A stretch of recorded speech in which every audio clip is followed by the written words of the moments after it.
నమస్కారం స్వామి. శుభాశీస్సులండి దేవి. South India సర్వాధికారి YouTube ఛానల్కి స్వాగతం. ముఖ్యంగా ఈరోజు 3వ తారీఖు 3వ నెల 2026 శుద్ధ పాల్గొన మాసంలో పౌర్ణమి రోజు ఈ కేతుగ్రస్త చంద్రగ్రహణం రాబోతుంది.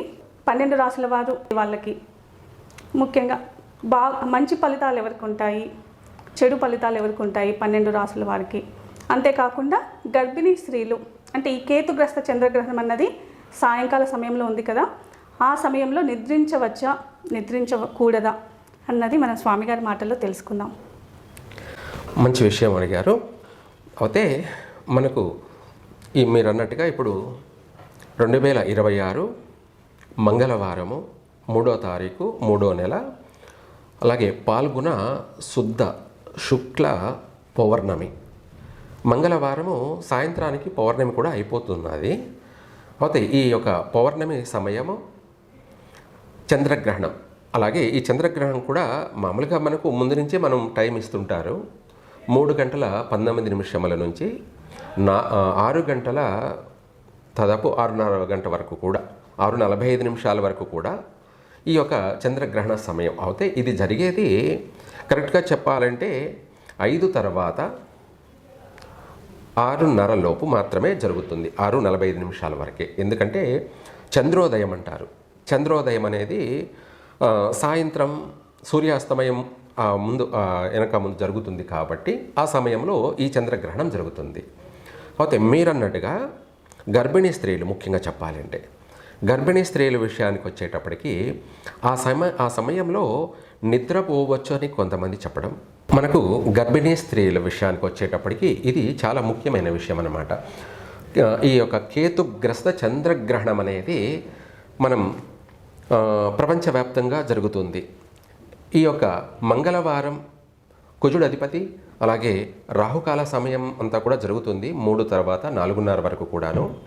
ఆ తదుపరి రాహుకాలం అయిపోయిన తర్వాత ఈ గ్రహణం కూడా స్టార్ట్ అవుతుంది. దానికి ముందు నుంచే ఏది ఏమైనా గర్భిణీ స్త్రీలు ఏమిటంటే మధ్యాహ్నం లోపలే ఏదైనా సరే భోంచేయడం కానీ, అలాగే పాలు పండ్లు లాంటివి కానీ ఏదైనా తీసుకోవాలి. మధ్యాహ్నం నుంచి తర్వాత ఎటువంటి భోజనాలు కానీ, లేదంటే ఏదైనా టిఫిన్ లాంటివి కానీ అసలు ఏదైనా సరే భుజింపకూడదు, భోంచేయకూడదు, తినకూడదు కూడాను. ఆ సమయంలో తిన్నట్టయితే ఆ యొక్క తిన్నటువంటి పదార్థం విషపూరితంగా మారే అవకాశం ఉంది. దానివల్ల పుట్టబోయే పిల్లలకి ఆరోగ్య లోపాలతో పుట్టే అవకాశం ఉంది. కాబట్టి ఈ సమయంలో వీళ్ళు తినకూడదు. తర్వాత మీరు అడిగినట్టు నిద్రించవచ్చా నిద్రించకూడదా ఈ విషయానికి వచ్చేటప్పటికి ఖచ్చితంగా నిద్రపోకూడదు గర్భిణీ స్త్రీలు. ఎందుకంటే మంగళవారం రోజు సంధ్యా సమయము సాయంకాల సమయం కాబట్టి ముడి సంధ్యాల అని కూడా అంటారు. ఆ సమయంలో సర్వసకల దేవతలంతా కూడా సంచరించే సమయం కాబట్టి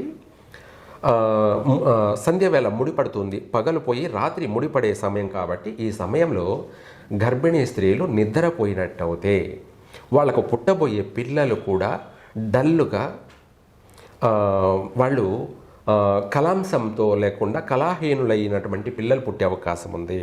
కాబట్టి గర్భిణీ స్త్రీలు ఆ సమయంలో నిద్రపోకుండా ఇంట్లోనే కూర్చొని ఏదైనా సరే, మీకు టీవీలు ఉంటే ఏదైనా పాత మనకు పౌరాణిక చిత్రాలు ఉన్నాయి అంటే లవకుశ అని చెప్పేసి ఇట్లా మంచి మంచి సినిమాలు చూసుకుంటూ ఉండొచ్చు. ఆ సమయంలో లేని పక్షాన ఆధ్యాత్మికంగా కూడా ఇంకా చెప్పాలంటే ఆ సమయంలో కూర్చొని సుబ్రహ్మణ్య స్వామి, శ్రీ వల్లి దేవ సేన సమేత శ్రీ సుబ్రహ్మణ్యేశ్వర స్వామి అష్టోత్తరాలు అంటే ముగ్గురివి కూడా ఉంటాయి, వల్లీదేవివి, అలాగే సుబ్రహ్మణ్య స్వామి, అలాగే దేవసేన, వీళ్ళ యొక్క అష్టోత్తరం చదువుకుంటూ ఉండండి గర్భిణీ స్త్రీలు. అలా చేయడం వల్ల వాళ్లకు చేసేటువంటి ఆ యొక్క అష్టోత్తర ప్రభావం వల్ల కానీ, లేదంటే శతనామావళి కానీ వాటి ప్రభావం వల్ల పిల్లలకి ఎటువంటి గ్రహణ దోషం వర్తించదు. నిద్రపోయినట్టయితే ఆ సమయంలో వీళ్ళకి బాగుండదు, గర్భిణీ స్త్రీలకి, వాళ్ళకు పుట్టబోయే బిడ్డలకు కూడా మంచిది కాదు. ఆ సంధ్యా సమయంలో నిద్రపోకూడదు ఒకటి. తర్వాత మీరు అడిగినట్టుగా ఏ రాశుల వారికి ఈ గ్రహణ ప్రభావం వల్ల ఏ రాశుల వారికి బాగుంటుంది, ఏ రాశి వారికి బాగుండదనే విషయం కూడా మనం తెలుసుకుందాం. అలాగే మేషరాశిలో పుట్టిన వాళ్ళందరికీ కూడా ఈ గ్రహణం తరువాత ఈ గ్రహణం యొక్క ప్రభావం వల్ల మాననాశనము అంటే ప్రపంచంలో, సంఘంలో బంధువులు లేదా స్నేహితులు లేదా ఉద్యోగ స్థానాల్లోనూ లేదా పనులు చేసేందు వీళ్లకు ఎక్కువగా అవమానాలు ఎదురయ్యే అవకాశం ఉంది. మాననాశనము అంటే అందరితో మనస్పర్ధలు, ఇదే కాకుండా వాళ్ళ పర్సనల్ వ్యక్తిగతంగా కూడా అందరితో విరోధాలు, శత్రుత్వాలు, అవమానాలు ఎదురయ్యే అవకాశం అధికంగా కనపడుతుంది. కాబట్టి ఈ రాశి వారు, మేషరాశి వాళ్ళు ఓం కార్తికేయాయ విద్మహే వల్లీనాథాయ ధీమహి తన్నో నాగః ప్రచోదయాత్ అనే మంత్ర జపం చెయ్యండి గ్రహణ సమయంలో. అలా చేయడం వల్ల ఈ మానవమానాలన్నీ కూడా వైదొలిగిపోతాయి. ఆర్థిక పరంగా బాగా కలిసి వస్తుంది. దీంతోపాటు ఈ గ్రహణ దోషం పూర్తిగా కూడా వైదొలిగిపోతూ మళ్ళీ కలిసి రావడం అనేది కూడా జరుగుతుంది. చక్కగా మీకు దినదినం అభివృద్ధి చెందుతారు. ఆరోగ్యపరంగా, ఆర్థిక పరంగా కూడా కలిసి వస్తుంది. ఇది 108 సార్లు కానీ, లేదంటే మీకు వీలైనంత వరకు కూడా మినిమం 108 కాకుండా కూడా ఇంకా ఎక్కువ కూడా చేయొచ్చు. మినిమం అయితే ఈ మంత్రాన్ని 108 సార్లు పఠించండి. మేషరాశి వాళ్ళు ఈ అవమానాలన్నీ కూడా వైదొలిగిపోతాయి. ప్రతి విషయంలోనూ కలిసి వస్తుంది మేషరాశి వాళ్ళకి. తర్వాత రెండవది వృషభ రాశి. అలాగే వృషభ రాశి వాళ్ళకు చూసుకుంటేనేమో వృషభ రాశిలో పుట్టిన వాళ్ళందరికీ కూడా సుఖంగా ఉంటారు. ఈ గ్రహణం ఎటువంటి నష్టాలు లేవు. ఈ చంద్రగ్రహణం వల్ల, కేతుగ్రస్త చంద్రగ్రహణం వల్ల వృషభ రాశి వారికి కలిసి వచ్చే అవకాశాలే ఎక్కువగా ఉన్నాయి. కాబట్టి వృషభ రాశి వాళ్ళు భయపడాల్సిన అవసరం లేదు. ప్రశాంతంగా, మనశ్శాంతిగా ఉండొచ్చు. అలాగే తదుపరి మిథున రాశి. ఈ మిథున రాశి వారికి అన్ని విధాలకు కూడా లాభదాయకం ఎక్కువగా ఉంది. ఈ యొక్క కేతుగ్రస్త చంద్రగ్రహణం వల్ల ఈ మంగళవారం జరుగుతున్నటువంటి ఈ గ్రహణ ప్రభావం వీళ్లకు అన్ని రంగాలలో కూడా కలిసి వస్తుంది. లాభదాయకంగా ఉంటుంది. అన్ని లాభాలే. తదుపరి మనకు కర్కాటక రాశి. కర్కాటక రాశి వారికి చూసుకుంటే అన్ని విషయాలలో వ్యయము అంటే ఏమిటి అంటే మనకు ఆర్థిక పరంగా ప్రతి విషయంలో కూడా నష్టం జరిగే అవకాశం ఉంది. ఎందుకంటే కర్కాటక రాష్ట్రాధిపతి చంద్రుడు కాబట్టి ఆ చంద్రుడికి కేతు మింగుతున్నాడు కాబట్టి చంద్రుడిని, దాన్ని కేతుగ్రస్త చంద్రగ్రహణం. ఈ గ్రహణ ప్రభావం వల్ల ఆ తదుపరి కర్కాటక రాశి వారందరికీ కూడా ఆర్థిక పరమైనటువంటి విషయాలే కాకుండా అన్ని రంగాలలో కూడా ఈ గ్రహణ దోషం వల్ల నష్టాలు అధికంగా కలిగే అవకాశం ఉంది. కాబట్టి ఈ రాశి వారు కలిసి రావడం కోసం ఓం వాసుక్యైచ విద్మహే అనంతనామధేయాయ ధీమహి తన్నో సర్పః ప్రచోదయాత్ స్వాహ ఈ మంత్రాన్ని పఠించండి. ఈ యొక్క గ్రహణ దోష ప్రభావం అంతా కూడా ఈ కర్కాటక రాశి వారికి వర్తించదు. దీనివల్ల అన్ని రంగాలలో కూడా కలిసే వస్తుంది. నష్టం జరగకుండా కలిసి రావడం కూడా జరుగుతుంది. ఈ మంత్రం అత్యంత శక్తివంతమైన మంత్రం కాబట్టి, అలాగే మనము సర్పరూపుడైనటువంటి కేతువు చంద్రుని మింగుతున్నాడు కాబట్టి ఈ యొక్క గ్రహణానికి సంబంధించి సర్ప మంత్రం కానీ సర్ప శాంతి కానీ కర్కాటక రాశి వారికి విశేషంగా కలిసి వస్తుంది. అలాగే తదుపరి సింహరాశి వారికి ఘాతుకం. ఈ యొక్క గ్రహణ ప్రభావం వల్ల ఈ గ్రహణం కూడా సింహరాశిలో జరుగుతుంది. పూర్వ పాల్గొని పుబ్బా నక్షత్రంలో జరుగుతుంది. కాబట్టి ఈ సింహరాశి వారికి ఘాతుకము అంటే ఏమిటంటే చాలా నష్టాలు జరిగే అవకాశం ఉంది. ఒక విధంగా కాకుండా అన్ని విధాల కూడా ఆర్థిక నష్టాలు, ఆరోగ్య నష్టాలు, ప్రమాదాలు, ప్రాణ నష్టాలు, ఇంకా చెప్పాలి అంటే అంతకంటే మించి తీవ్రమైనటువంటి అనర్థాలు జరిగే అవకాశం ఉంది. కాబట్టి సింహరాశి వారికి బలమైనటువంటి పరిష్కారమే చేసుకోవాలి. వీలైనంత వరకు కూడా మంత్రం జపించడము, తదుపరి మరుసటి రోజున సర్పశాంతి చేయడం, గ్రహణ దోష నివారణ జరిపించుకోవడం సర్వ విధాల శ్రేయస్కరము. అయితే వీళ్ళు పఠించాల్సినటువంటి మంత్రం ఏమిటి అంటే, ఓం కర్కోటకాయ విద్మహే మమ ఐశ్వర్యప్రదాయ ధీమహి తన్నో సర్వ విషదృష్టి ప్రచోదయాత్ స్వాహ. ఇటువంటి 10,000 గ్రహణాలైనా సరే, ఎటువంటి అత్యంత భయంకరమైనటువంటి విషపూరితమైనటువంటి చెడు దృష్టులైనా సరే, నరదృష్టి అయినా సరే, గ్రహ దృష్టులైనా సరే, సర్పదృష్టి అయినా సరే, పక్ష దృష్టి అయినా సరే, ఎటువంటి చెడు దృష్టులైనా కూడా నశించిపోతాయి. ఈ మంత్రాన్ని వీళ్ళు ఈ గ్రహణ సమయం రాహుకాలం ప్రారంభమైనప్పటి నుంచి, మంగళవారం మధ్యాహ్నం 3 గంటలకు రాహుకాలం ప్రారంభమవుతుంది. ఆ సమయం ప్రారంభమైనప్పటి ముందు నుంచి సాయంత్రము 6:45 వరకు కూడా ఈ మంత్రాన్ని పఠించాలి. ఆ పఠించడం వల్ల ఆ గ్రహణం ప్రభావం, ఆ నెగిటివ్ ప్రభావం అనేది పటాపంచలైపోతుంది. ఇది సింహరాశి వాళ్ళు చేయాలి. ఇంకా కూడా వీళ్ళకు స్తోమత ఉన్నట్టయితే మరుసటి రోజు బుధవారం సర్పశాంతి జరిపించుకోండి. అది చేయడం వల్ల మీకు ఆర్థిక యోగం కలుగుతుంది, అభివృద్ధి కలుగుతుంది. అన్ని రంగాలలోనూ, అన్ని వ్యాపారాలలోనూ, అన్ని పనులలోనూ మీకు విజయమే కలుగుతుంది. సింహరాశి వాళ్ళు మాత్రం తప్పకుండా ఇవి తూచా తప్పకుండా ఆచరించాలి, పాటించాలి. ఇవన్నీ ఎందుకు చేయాలి అని అనుకోకూడదు.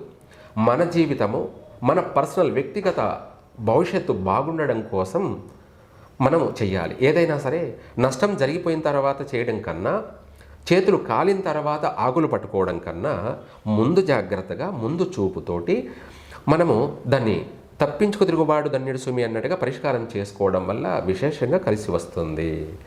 తదుపరి కన్యారాశి వారికి ఈ యొక్క చంద్రగ్రహణం వల్ల కన్యారాశి వారికి అన్ని విధాలా కూడా హాని కలిగే అవకాశం ఉంది. కాబట్టి ఈ రాశి వాళ్ళు ముఖ్యంగా చెప్పాలంటే ఆరోగ్య హాని కలిగే అవకాశం ఉంది. ఎవరికి? కన్యారాశి వారికి. ఈ చంద్రగ్రహణ ప్రభావం వల్ల అనారోగ్యానికి గురి అయ్యే అవకాశం కనపడుతుంది. కాబట్టి దీనికి సంబంధించి ఈ యొక్క కన్యారాశి వారందరూ కూడా ఓం తక్షకాయ విద్మహే మమ ఆరోగ్యప్రదాయ ధీమహి తన్నో జ్యేష్ఠమాసాదీప ప్రచోదయాత్ సర్ప శాంతి గ్రహణ శాంతి అని ఈ యొక్క మంత్రాన్ని ఈ కన్యారాశి వారు ఆ గ్రహణ సమయంలో పఠించినట్టయితే వాళ్ళకి సంపూర్ణ ఆరోగ్యం కలుగుతుంది. ఆరోగ్యమే మహాభాగ్యం. ఇది కన్యారాశి వారికి చాలా అవసరం. కాబట్టి అందువల్ల ఇది తప్పకుండా ఆచరించండి, పాటించండి. తదుపరి తులారాశి. తులారాశి వారికి చూసుకుంటే విశేషమైనటువంటి ధనలాభం ఉంది.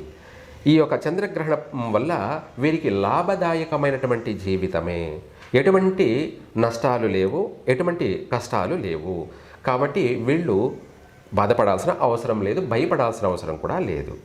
తర్వాత తదుపరి వృశ్చిక రాశి వారు. ఈ చంద్రగ్రహణం వల్ల వృశ్చిక రాశి వారికి మనోవ్యధ అంటే ఎక్కువగా ఆలోచనలు, బాధలు, ఒకటి మంచి సంతోషంలో ఉన్నారంటే వెంటనే కష్టం కలగడము, దుఃఖము, ఇవన్నీ అంటే మనోవ్యధ ఎక్కువగా ఉంది. కాబట్టి ఈ రాశి వాళ్ళు తప్పకుండా ఈ యొక్క మంత్రాన్ని వీళ్ళు పఠించే తీరాలి. బాధలన్నీ కూడా వైదొలిగిపోవడానికి, మనసు ప్రశాంతంగా ఉండడానికి ఓం శంఖపాలాయ విద్మహే జ్ఞానప్రదాతాయ ధీమహి తన్నో హనుమంత్ ప్రచోదయాత్ స్వాహ సర్వగ్రహణ దోష నివారయ సర్వగ్రహణ దోష నివారయ అని ఈ విధంగా మంత్రాన్ని పఠించండి. 100% వీళ్ళకి ఈ గ్రహణం తరువాత కూడా ఆరోగ్యపరంగా బాగుంటుంది, మనసు ప్రశాంతత ఉంటుంది, బాధలు ఉండవు, అభివృద్ధి కూడా కలుగుతుంది. తర్వాత మనకు ధనుసు రాశి వారు. ఈ యొక్క ధనుసు రాశి వారికి, ఈ ధనుసు రాశిలో పుట్టిన వారందరికీ కూడా చింత అంటే మనోచింత అంటారు. ఎక్కువగా టెన్షన్ పడుతూ ఉండడము, కంగారు పడుతూ ఉండడము, భయపడుతూ ఉండడము, ఎక్కువగా ఆలోచిస్తూ ఉండడము, ప్రతిదానికి కూడా భూతద్దంలా మనము జూమ్ చేసి చూడడం, పెద్దగా ఆలోచించడము అనేది మనోచింతన అధికంగా ఉంది. కాబట్టి ఈ యొక్క చింత పోయి ప్రశాంతత కలగడం కొరకు ఈ రాశి వాళ్ళు ఓం మహాపద్మాయ విద్మహే సహాజన్యాయ ధీమహి తన్నో అన్నప్రదాత ప్రచోదయాత్ స్వాహ. మనకు ఏదైనా ప్రతిదీ సమస్యగా ఉన్నప్పుడే ఎక్కువగా దిగులు ఎక్కువ అవుతుంది.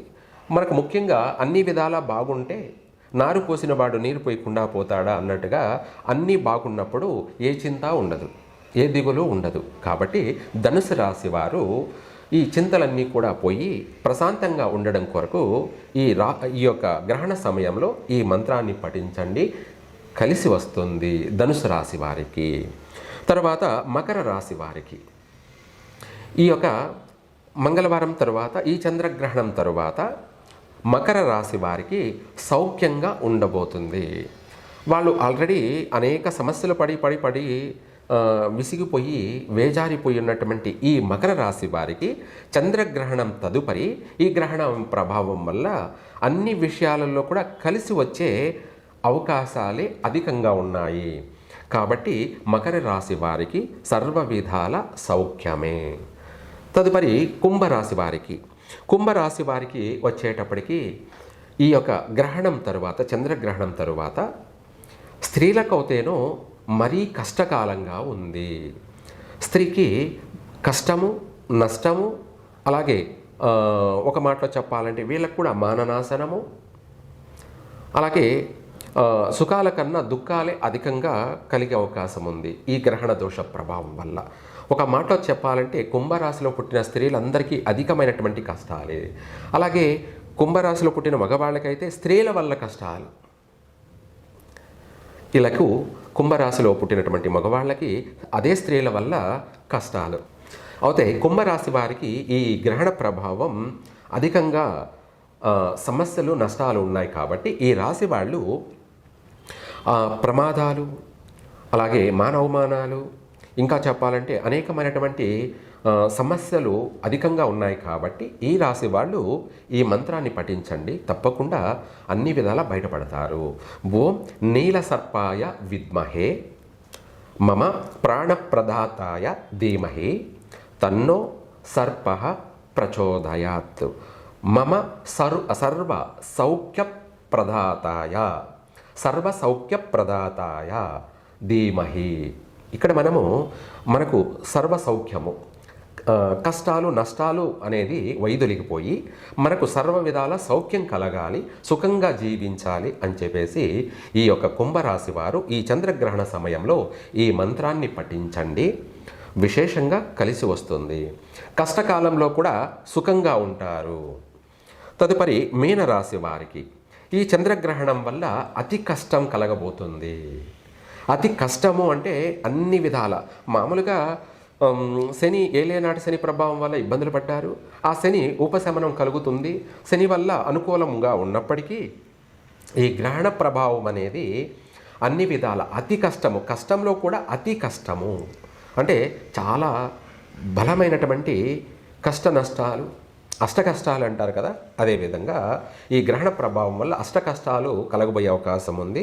కాబట్టి దాని నుంచి తప్పించుకోవడానికి మీనరాశి వారు అన్ని విధాల అభివృద్ధి చెందడానికి ఓం నమో అస్తు సర్పేభ్యో యోకేచ పృథివీ మను అంతరిక్షే యోదివి దిభ్యో సర్పేభ్యో నమో నమః లేదా స్వాహ. ఓం నమో అస్తు సర్పేభ్యో యోకే చ పృథివీమనంతరిక్షే యోదివిదేభ్యః సర్పేభ్యో నమః. ఇది ఈ మంత్రాన్ని పఠించండి. ఈ యొక్క సర్పదోషం అనేదే కాకుండా సర్వ సమస్యలు కూడా వైదొలిగిపోతాయి, చక్కగా కలిసి వస్తుంది. ఈ మంత్రాన్ని మీరు రాహుకాలం నుంచే పఠించండి. మంగళవారము 3 గంటలకే రాహుకాలం స్టార్ట్ అవుతుంది. అప్పటి నుంచి 6:45 వరకు కూడా ఈ మంత్రాన్ని పఠించండి. చక్కగా అందరికీ కలిసి వస్తుంది.